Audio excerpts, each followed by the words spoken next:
Hello and welcome back students, welcome back to Vision Academy. So आप लोगों के exams ख़त्म हो चुके हैं, आंसर की रिलीज़ हो चुकी है, उसी के साथ में ऑलमोस्ट सारे प्रोसेसेस कंप्लीट हो चुके हैं। अब एक रिज़ल्ट कब आएगा, इसके ऊपर सबसे बड़ा कन्फ्यूजन बना पड़ा है। इसके ऊपर भी ऑलरेडी हमने एक वीडियो रिलीज़ किया था जहाँ पे हमने बताया था कि टेंटेटिव डेट्स क्या हैं जो कि सीईटी ने रिलीज़ की। Hello and welcome back students, welcome back to Vision Academy. So additional CET का एग्ज़ाम ख़त्म हो चुका है, साथ में आंसर की रिलीज़ हो चुका है, उसी के साथ में तो ऑब्जेक्शंस भी रिलीज़ हो चुके हैं। ऑब्जेक्शन रिड्रेसल जो था वो भी रिलीज़ हो चुका है। अब फाइनल जो वेट है वो चल रहा है रिज़ल्ट के लिए और कैप राउंड के लिए कि रिज़ल्ट कब आएगा, कैप राउंड कब आएगा। तो देखिए, इसके ऊपर भी हमने आप लोगों के लिए एक अपडेट प्रोवाइड किया था कि जो कि टेंटेटिव डेट्स का था, जहाँ पे सीईटी ने एग्जैक्टली बताया था कि उनके टेंटेटिव डेट्स क्या रहने वाले हैं। तो अभी फ़िलहाल में अगर रिज़ल्ट के बारे में हम बात कर रहे हैं तो 28 अगस्त को रिज़ल्ट एक्सपेक्टेड है। ठीक है, 28 अगस्त को रिज़ल्ट एक्सपेक्टेड है, जो कि एक टेंटेटिव डेट है। मतलब कि हम ये नहीं कह सकते कि डेफिनेटली उस दिन आएगा रिज़ल्ट, लेकिन हाँ, एक टेंटेटिव डेट दिया गया है तो हम एक्सपेक्ट कर सकते हैं कि हाँ, उस तारीख तक आ सकता है। अगर ये थोड़ा और आगे पुश होता है तो मे बी ये 3-4 दिन और आगे जा सकता है। बट बिकॉज अभी तक हमको जो भी चीज़ें देखने के लिए मिली, काफ़ी ज़्यादा टाइमलाइन भी देखने के लिए मिल रही हैं, तो इसीलिए हम एक्सपेक्ट कर सकते हैं कि 28 को शायद रिज़ल्ट आ जाएगा। ठीक है, will have a close look at to the CET website. जैसे ही रिज़ल्ट डिक्लेयर होगा हम आपको अपडेट ज़रूर कर देंगे। ठीक है, अब देखो, एक चीज़ और भी हो सकती है कि शायद से 28 के पहले भी रिज़ल्ट डिक्लेयर हो जाए, ये भी बात हो सकती है। ठीक है, ये भी एक पॉसिबिलिटी रहती है।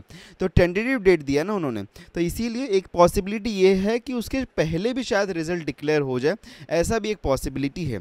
अब बात करते हैं कैप राउंड के बारे में। आप में से काफ़ी सारे लोग थे जो कि चिंतित थे कि कैप राउंड क्या होता है। अब चलिए इसके बारे में पूरा एक डिटेल एक्सप्लेनेशन देख लेते हैं कि कैसे आपको क्या क्या डॉक्यूमेंट रिक्वायर्ड रहेंगे, कैप राउंड प्रोसेस कैसे होगा, तो क्या सारी चीज़ें रहेंगी, उसके बाद समझ लेते हैं। तो सबसे पहली चीज़ अगर हम समझें तो आपका एग्ज़ाम जो था वो 4 अगस्त को हुआ है। ठीक है, 4 अगस्त को आपका एग्ज़ाम हो गया। उसके पहले कुछ लोगों का एग्ज़ाम जो कि फर्स्ट बार उन्होंने अटेम्प्ट किया था, दैट वाज ऑन 29th। तो 29 मई को वो एग्ज़ाम हुआ था। उसके बाद में उनका भी रिज़ल्ट आया था, तो वो भी अभी वेट कर रहे हैं कैप राउंड के लिए ही। तो अब उसके बाद में देखिए, आपका रिज़ल्ट डेट जो अभी फ़िलहाल में डिक्लेयर होने वाला है, वो टेंटेटिव डेट जो हमारे पास में है दैट इज़ ऑफ 28। ठीक है, ये जो है हमारे पास में एक टेंटेटिव डेट है यहाँ पे। ओके, 28 अगस्त। उसके बाद में आपका शुरू होगा, जैसे ही आपका रिज़ल्ट डिक्लेयर होगा उसके 1 से 2 दिन के अंदर में, ठीक है, मैक्सिमम 1 दिन के अंदर में आपका ऑनलाइन रजिस्ट्रेशन प्रोसेस शुरू हो जाता है फॉर कैप राउंड। ठीक है, ऑनलाइन रजिस्ट्रेशन प्रोसेस आपका कैप राउंड के लिए शुरू हो जाता है, जहाँ पे आपको बेसिक डिटेल्स, मतलब कि आपका पूरा डिटेल्स वगैरह फिल करना होता है, जैसे कि आपका नाम हो गया, एड्रेस हो गया, ठीक है, कौन से कैटेगरी से आप बिलोंग करते हैं, रिजर्वेशन कौन सा, माइनॉरिटी है कि नहीं है, फिर कास्ट का डिटेल्स, वो सारी डिटेल्स जो होते हैं ना वो सब आपको फिल आउट करने पड़ते हैं। ठीक है, तो वो सब जब फिल कर लेते हो आप, तब उसके बाद में हम प्रोसेस करते हैं डॉक्यूमेंट वेरिफिकेशन। अब डॉक्यूमेंट वेरिफिकेशन के भी 2 मेथड्स होते हैं। इसके पहले तक 2 मेथड्स थे, जैसे कि एक ऑनलाइन स्क्रूटिनी था और एक ऑफलाइन था। ऑनलाइन में वो लोग ऑनलाइन ही वेरीफाई कर लेते थे और आपको अपडेट कर देते थे। ऑफलाइन में क्या होता था, आपको एक सेंटर में जाना पड़ता था, विजिट करना पड़ता था और वहाँ से फिर उसको वेरीफाई किया। अब इस बार क्या होता है, आपके इसमें प्रोसेस में क्या रहेगा वो हम देखने वाली बात रहेगी कि ऑफलाइन होता है कि ऑनलाइन होता है। ठीक है, दोनों टाइप से आते हैं कि कैसे आते हैं। ठीक है, अब देखो, डॉक्यूमेंट वेरिफिकेशन ये एक प्रोसेस जो है ना, सबसे इंपॉर्टेंट प्रोसेस। अगर आप यहाँ पे फेल हो जाओगे, ठीक है, अगर यहाँ पे फेल होते हो इस प्रोसेस में, तो सबसे इंपॉर्टेंट प्रोसेस है। यहाँ पे फेल हो गए तो एडमिशन नहीं मिलेगा। ठीक है, तो डॉक्यूमेंट्स क्या क्या रिक्वायर्ड है वो देख लो। यहाँ पे मैंडेटरी डॉक्यूमेंट्स सभी लोगों के लिए जो रिक्वायर्ड है, उसमें से सबसे पहली चीज़ है HSC और SSC का मार्कशीट, जो कि आप लोगों को मिल चुका होगा।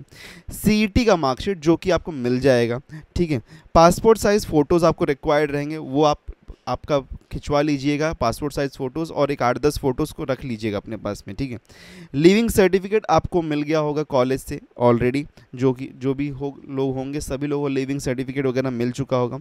उसके बाद में रिक्वायर्ड होगा आधार कार्ड या कोई एड्रेस प्रूफ। ठीक है, आधार कार्ड, एक ID प्रूफ रिक्वायर्ड होता है और उसकी जगह पे एक एड्रेस प्रूफ भी। अब अगर आपके पास में आधार कार्ड है तो आपका दोनों काम कर जाएगा। ठीक है, ID प्रूफ का भी काम कर जाएगा और एड्रेस प्रूफ का भी। अगर आपके पास में आधार कार्ड नहीं होगा तो फिर आपको यहाँ पे बर्थ सर्टिफिकेट बर्थ सर्टिफिकेट नहीं, पैन कार्ड का रिक्वायरमेंट होगा। ठीक है, पैन कार्ड रिक्वायरमेंट होगा और कोई अनदर एड्रेस प्रूफ आप वहाँ पर दे सकते हैं। ठीक है, तो देखिए, इतना जो रिक्वायरमेंट है ना, ये जो मैंने लिखा हुआ है यहाँ पे, इतना ये मेजर है। ठीक है, ये मैंडेटरी जो है ये यहाँ पे मेजर है, ये सभी लोगों को इतना डॉक्यूमेंट्स तो डेफिनेटली सबमिट करना पड़ेगा। उसके बाद में अदर डॉक्यूमेंट्स क्या हैं जो रिक्वायर्ड होंगे। डोमिसाइल सर्टिफिकेट, देखिए हमने आपको पहले ही बताया डोमिसाइल सर्टिफिकेट रिक्वायर्ड होता है। किस कैंडिडेट के लिए रिक्वायर्ड होता है? उन कैंडिडेट्स के लिए जो कि candidates not born in Maharashtra, जो कि महाराष्ट्र में बॉर्न नहीं है, उनके लिए डोमिसाइल सर्टिफिकेट रिक्वायर्ड होता है। ठीक है, लेकिन अच्छा, और किसके लिए रिक्वायर्ड नहीं होता है अगर मैं बात करूं तो रिक्वायर्ड किसके लिए नहीं है? Okay, not required for candidates born in Maharashtra. तो जो भी कैंडिडेट महाराष्ट्र में बॉर्न हुए हैं, ओके, जो भी कैंडिडेट्स महाराष्ट्र में बॉर्न हुए हैं उनको ये मतलब डोमिसाइल सर्टिफिकेट देने की ज़रूरत नहीं है। लेकिन जो भी कैंडिडेट्स महाराष्ट्र में बॉर्न नहीं हुए हैं उनको रिक्वायरमेंट है डोमिसाइल सर्टिफिकेट की। अगर आपके पास में डोमिसाइल सर्टिफिकेट नहीं तो आप बनवा सकते हैं, हफ्ते 2 हफ्ते में आपको मिल जाते हैं, ज़्यादा टाइम नहीं लगता।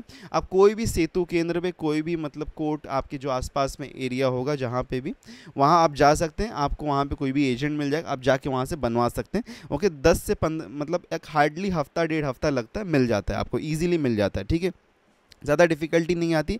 अगर आप 15 साल से महाराष्ट्र में रहते हैं, ठीक है, 15 ईयर्स से महाराष्ट्र में रहते हैं तो आपको ये मिल जाएगा इजीली। ठीक है, 15 ईयर्स का आपको प्रूफ देने की ज़रूरत पड़ती है कि आप 15 ईयर्स से महाराष्ट्र में रहते हैं। अच्छा, OMS कैंडिडेट्स के लिए जो कि आउटसाइड महाराष्ट्र स्टूडेंट्स हैं, आउटसाइड महाराष्ट्र स्टूडेंट्स, उनके लिए डोमिसाइल रिक्वायर्ड नहीं है। ठीक है, आउटसाइड महाराष्ट्र जो स्टूडेंट है ना उनके लिए डोमिसाइल रिक्वायर्ड नहीं, बिकॉज वो OMS कैटेगरी में फॉलो करेंगे। फिर OMS कैटेगरी में क्या होता है कि उनका इनटेक परसेंटेज कम होता है रिलेटिवली सबसे ज़्यादा प्रायोरिटी जो होता है महाराष्ट्र स्टूडेंट्स को रहता है, उसके बाद में आउटसाइड महाराष्ट्र स्टूडेंट्स को प्रायोरिटी मिलता है, लेकिन उनका परसेंटेज कम रहता है। डिपेंड करता है कि कॉलेज टू कॉलेज वो डिफर करता है कि कौन सा कॉलेज कितना इनटेक रख रहा है कि आउटसाइड महाराष्ट्र स्टूडेंट्स के लिए। ठीक है, तो उनके लिए डोमिसाइल रिक्वायर्ड नहीं है, बिकॉज डोमिसाइल उनके लिए रिक्वायर्ड है जो कि महाराष्ट्र के इनसाइड है और महाराष्ट्र कैंडिडेट में वो अपने आप को मतलब शो करना चाहते हैं कि हम महाराष्ट्र से कैंडिडेट हैं और उसके कैटेगरी में अप्लाई करना चाहते हैं। आउटसाइड महाराष्ट्र वालों के लिए रिक्वायरमेंट नहीं है। इनकम सर्टिफिकेट, देखो इनकम सर्टिफिकेट एक इंपॉर्टेंट क्राइटेरिया है। जो भी स्टूडेंट्स इनकम, इसके ऊपर ना हम एक डिटेल वीडियो लेके आ रहे हैं बहुत ही जल्द,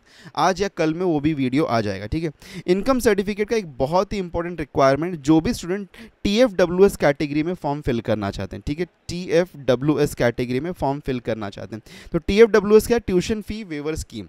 तो इनकम सर्टिफिकेट के लिए क्राइटेरिया क्या होती है कि अगर आपके घर की इनकम, ओके, घर की टोटल इनकम 8 लाख से कम है, नीचे है, तो आप TFWS कैटेगरी में अप्लाई कर सकते हैं। ठीक है, तो TFWS कैटेगरी में अगर हम देखेंगे तो 5% ऑफ द टोटल सीट जो होते हैं वो TFWS कैटेगरी में लाई करते हैं। जैसे कि अगर हम बात करें 60 सीट्स अगर कोई कॉलेज के पास में है तो उसमें से 3 सीट जो होगी वो TFWS कैटेगरी में लाई करती है, जहाँ पे आपका फीस जो होता है वो 0 हो जाता है। ठीक है, फीस आपका 0 हो जाता है और मार्क्स का भी जो क्राइटेरिया होता है थोड़ा सा वहाँ पे एडजस्टेड हो जाता है, थोड़ा बहुत कम रहेगा तो भी एडमिशन मिलता है। मतलब कि कंपैरेटिवली TFWS कैटेगरी में अगर आप बहुत अच्छा परफॉर्म किए रहेंगे तो आपको वहाँ पे सीट मिलती है। ठीक है, लेकिन मेजर क्राइटेरिया जो है वो आपका ये है कि आपका 8 लाख से कम आपका घर का इनकम होना चाहिए। और एक चीज़ मैं बता देता हूँ कि अगर नहीं बनवाया ना तो डरने की बात नहीं है, आप कोई भी मतलब जैसे महाराष्ट्र में अगर आप रहते हैं तो कोई भी महाराष्ट्र ई सेतु केंद्र होते हैं ना, वहाँ पे आप चले जाइए। ठीक है, कहीं पे भी आप चले जाइए, आपको हार्डली इसको बनाने के लिए 1 हफ्ते का टाइम लगता है, वो बना के मिल जाता है। सिर्फ आप डॉक्यूमेंट्स प्रॉपरली सबमिट कर दीजिए, 1 हफ्ते के अंदर बन के मिल जाता है, ज़्यादा टाइम नहीं लगता। और हमारे पास में 1 हफ्ते ज़्यादा टाइम है अभी भी। ठीक है, तो डरने की कोई बात नहीं है, आप आराम से जाके आप बनवा सकते हैं इसको। ठीक है, ये अगर आप बनवा लेंगे, क्योंकि जब आप डॉक्यूमेंट सबमिट करेंगे तो वहाँ पे आपको TFWS सर्टिफिकेट सबमिट करने की ज़रूरत पड़ेगी, तो इसीलिए आप बनवा के रख सकते हैं अभी से। अब उसके बाद में फिजिकली डिसेबल्ड सर्टिफिकेट, जो भी स्टूडेंट्स इस कैटेगरी में लाई करते हैं, फिजिकल डिसेबिलिटी कैटेगरी में लाई करते हैं, उनके लिए ये सर्टिफिकेट एसेंशियल है। अब देखिए नेशनैलिटी सर्टिफिकेट जो है, नेशनैलिटी सर्टिफिकेट ज़रूरी नहीं है। अगर आपके LC में आपका नेशनैलिटी, ठीक है, अगर आपके LC में आपका नेशनैलिटी इंडियन लिखा हुआ है, ठीक है। अगर आपके एलसी में आपकी नेशनैलिटी इंडियन लिखी हुई है तो आपको ये देने की ज़रूरत नहीं पड़ेगी, ठीक है। पैन कार्ड अगर आपने आधार कार्ड दे दिया तो इसकी भी ज़रूरत नहीं पड़ेगी।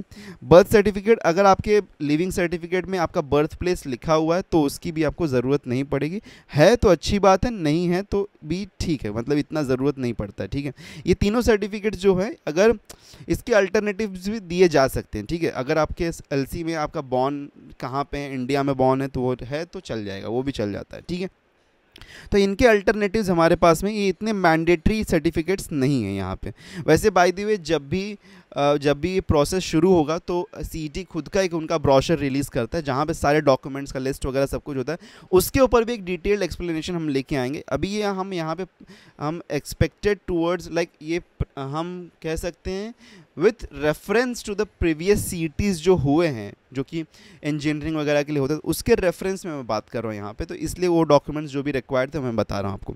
अच्छा देखिए, कास्ट रिजर्वेशन किसी का अगर है, कास्ट रिजर्वेशन, तो उनके लिए भाई कास्ट रिजर्वेशन के सर्टिफिकेट्स बहुत इंपॉर्टेंट है। अगर आप कास्ट रिजर्वेशन में कैटेगरी में एडमिशन लेना चाहते हैं, जैसे कि उसके लिए आपको क्या ज़रूरत है, कास्ट सर्टिफिकेट की ज़रूरत है, नॉन क्रीमी लेयर सर्टिफिकेट की ज़रूरत है, साथ में कास्ट वैलिडिटी सर्टिफिकेट, ये सर्टिफिकेट्स आपको रिक्वायर्ड रहेंगे। अब आपने फिल किया था फॉर्म तो ये चीज़ आपको पता ही होनी चाहिए थी कि आपको रिक्वायरमेंट रहती है, क्योंकि आपको प्रूफ करना पड़ेगा वो चीज़, ठीक है। अगर नहीं रहेगा तो आप जनरल कैटेगरी में आ जाएंगे, ठीक है।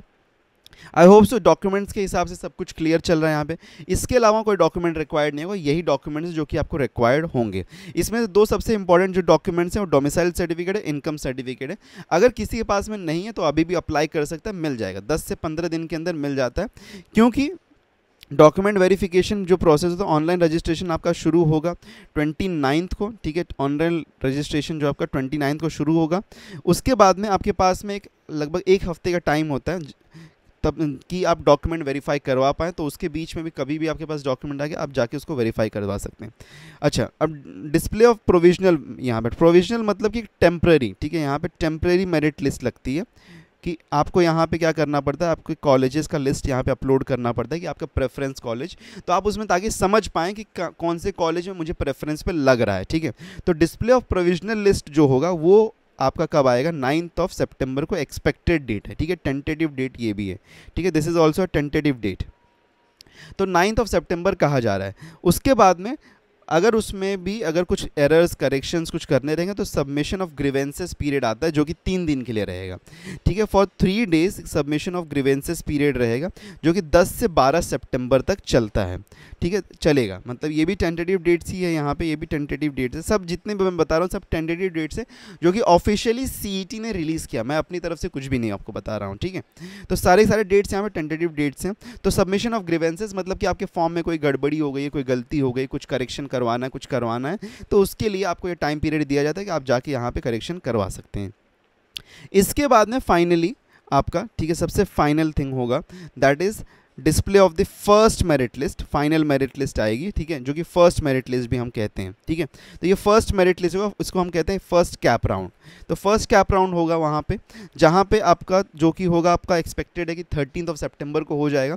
उसके बाद में 2 से 3 दिन का टाइम रहता है एडमिशन्स के लिए, तो आप जाके कॉलेजेस में एडमिशन ले सकते हैं, ठीक है। उसके बाद में अगर कोई लीव आउट करता है वहाँ पे तो फिर वो second merit list, second cap round के लिए प्रोसीड करेगा। सेकंड कैप राउंड में वापस है वो कॉलेजेस के प्रेफरेंस लिस्ट भरनी पड़ेगी, फिर आपको वहाँ उस पे उसका फिर मेरिट लिस्ट आएगा, फिर उसके लिए टाइम मिलता है एडमिशन के लिए। अगर उसमें भी किसी ने छोड़ दिया तो थर्ड मेरिट लिस्ट लगती है, थर्ड कैप राउंड होता है।